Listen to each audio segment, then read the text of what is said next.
Well, welcome everybody to our session on the Longenecker Fellows Program, and specifically one of our major endeavors, the Mentorship Program.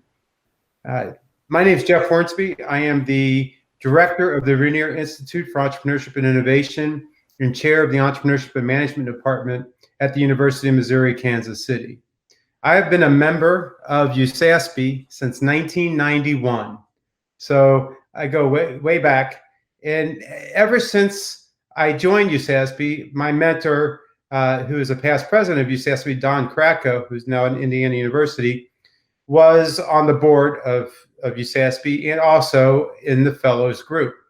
And as a young faculty member, I kind of wondered what that was about and what a fellow was. And I found out that a fellow is someone who has given a lot to the profession of being a professor of entrepreneurship and given a lot to USASB as an organization, whether it's being a division chair, having a major role in a conference, and also being a well-cited and well-published author of research in our field of entrepreneurship. And so I said I wanted that. That was a goal of mine. I said I want to do enough that I could become a fellow of USASB, which I hold near and dear to my heart as a prestigious organization. And it wasn't long after that I got involved in the USASB conference that was in Chicago, and then became a track chair or a division chair in the corporate entrepreneurship area, and joined the board, and then was on the board for a number of years. And at some point, then I was nominated to be a fellow. Along the way, the fellows were named after Justin Longenecker. Justin Longenecker was one of the early pioneers in the field of small business and entrepreneurship, and he was a professor at Baylor University. For the longest time, he had the best-selling textbook in small business management and then entrepreneurship, and was highly regarded as being a classic professor, a gentleman, someone who loved to mentor people, was always willing to share any materials he had, as well as advice along the way. As I became part of the fellows group, and now the newly renamed Justin Longenecker Fellows, to honor him, Justin has since passed away. One of the things that came about, Harold Welsh, who was from DePaul University, a longtime board member, historian, and someone who really gave his heart and soul to USASB, tried to start up a mentorship program. And it got a little bit of traction, but it kind of died out after 1 year. But everybody really wanted it to happen. And so I was asked to be chair of the Longenecker Fellows group. And, it's nice to have a lunch every year, honor the new inductees, but we really wanted the fellows group to have a mission, have a way to give back to USASB and to the younger members of USASB that could really share and benefit from the wisdom, the hard knocks, and the experiences that a lot of us have had during our career as an entrepreneurship researcher and educator. And so I suggested that we reintroduce the mentorship program that Harold tried to get off the ground and try to make that work. So I think it's an important thing we can do as faculty that have been through tenure processes, that have had the ups and downs with administrators, and also have been involved in getting research out and all those hurdles that we had throughout our career. So we launched it 3 years ago, and I asked Mark Schenkel, who's on our presentation today, to co-chair it with me. He was the current president of USASB at the time we did this, and he really felt like this would be a strong initiative for USASB in general.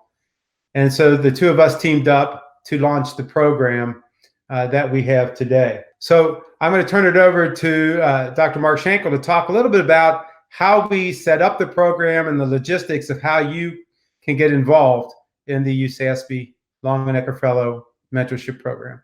Thanks, Jeff, for the introduction and some background on the program.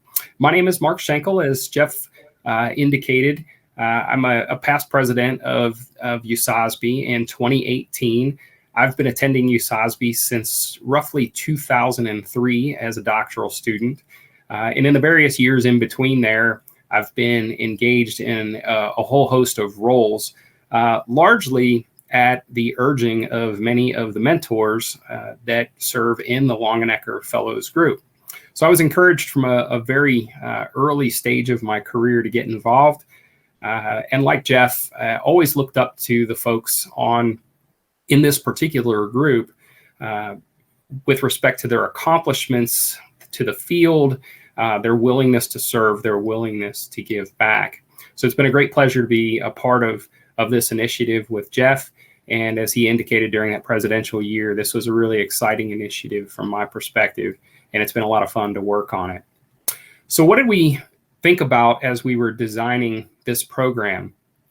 The target audience was the first thing that came up in the initial design effort to this program. There were lots of programs, as many of you know, focusing on PhD students that already exist. But there were very few programs out there that focused on middle career stages and later career stages. So our main thought process was to really target individuals with 3 or more years of experience that were looking for specific types of help in developing their careers. And as Jeff indicated, things that we felt like the people in the Longenecker Fellows could give back in meaningful ways because they've experienced many of the challenges themselves. So we're looking for experienced researchers, for example, those that are looking to refresh their research interest, maybe enhance or extend their current and publishing efforts in some way, or perhaps pursue an editorial role. We're looking for teachers and instructors that are interested in identifying ways to pivot their classroom approach, or perhaps change organizations or career direction, whatever that looks like on the teaching side of things, but something really around developing professionally through the teaching side of the profession. Center directors were another segment that we looked at. There are lots of center directors and lots of folks in UCASB that have dual appointments, both as instructors and or researchers, and also doing center work. So thinking about center directors, how they can develop their programs, their co-curricular programming, and their networks, and those that are actively engaged in the process of doing so. Or generally speaking, again, folks with 3 or more years of experience that might simply be confronting some sort of situation that's uncertain or ambiguous, and they feel like their vision's a little bit clouded and could use some guidance or outside perspective, a springboard, if you will. So the design of the program, beyond the target audience, we really thought about what kind of a format would make sense. And as Jeff articulated, Harold Welsh had built a fantastic program, but in many respects, it was overbuilt. And what I mean by that was it had a lot of structure to it, and it had a lot of sort of requirements and tasks that people were expected to meet in a formal level, reporting, various sundry of things. What we decided instead to do was try to simplify that into a very core approach centered around a one-to-one format that was complemented with some broader opportunities. So on the one-to-one format, our goal was to really create a framework that facilitated meaningful matches, and the key word there being meaningful, that could be forged at the conference. And our goal was not to assign people for the sake of simply making matches, but again, find a way to connect them in meaningful ways. So when we started the program during the 2019 conference, what we did was set up some roundtables at the conference and allowed people to interview back and forth prospective mentors and mentees. So we did the organizing, we created the venue, and we created the process, and we let it take off. So the process as it sits today has gone through a little bit of modification, of course, with the COVID-19 pandemic. We've had to go virtual and make some adjustments there. But our hope in the coming year is that we can go back to more of the true spirit that we started with. It'll start at the conference. we'll have ability for people there as well as virtually to engage. You'll identify a match at that conference and work together all year long, and that'll culminate formally at the next year's conference. So it is a one-year formal process. However, matches are certainly welcome to continue on their own after the 1 year as they see fit. So those interested in continuing on are obviously a signal that the spirit and the value of that relationship is something that they believe can endure. And we couldn't possibly see that as anything but a positive outcome. The broader opportunities for engagement beyond the one-on-one, what we decided was a format that we call our Lunch and Learn series. This is a series of 4 sessions, quarterly, if you will, designed to expand the discussions that you're having in that one-to-one level, but do so in a meaningful way. And the question is, how do we go about achieving that? Well, the format of these Lunch and Learns is essentially built around a virtual connection, a Zoom call, if you will, once a quarter, 1 hour, where we start with an initial check-in session just to see how the matches are going, what kinds of issues are being discussed, what kinds of issues or questions others might have about getting the most out of their matches. And then we do a series of 3 follow-up quarterly Lunch and Learn sessions with targeted topics around teaching, research, and service. So one in each of those 3 major pillar areas that we're all engaged with on the academic side. So for teaching, for example, we've talked in the past about strategies for improving teaching efforts or designing courses, new curriculum, those types of things. On the research topic, we've talked about things like handling difficult reviews, navigating the tenure and promotion process, or identifying and working with co-authors effectively. On the service front, we've used topics like how to interact with your dean or your department chair effectively, what to think about and how to proceed if you might be interested in some sort of an administrative position or pathway. On the center director front, how do you define and develop and execute strategies within not only a program, but across the broader university and institutional context?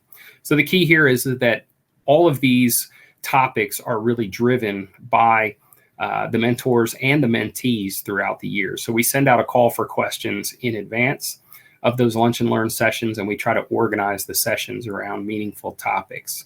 The advantage of doing it in this format is you not only get the one-to-one meeting potential with your own mentor and mentee, but you get to see some different perspectives, and it allows for some cross-discussion across the pairings.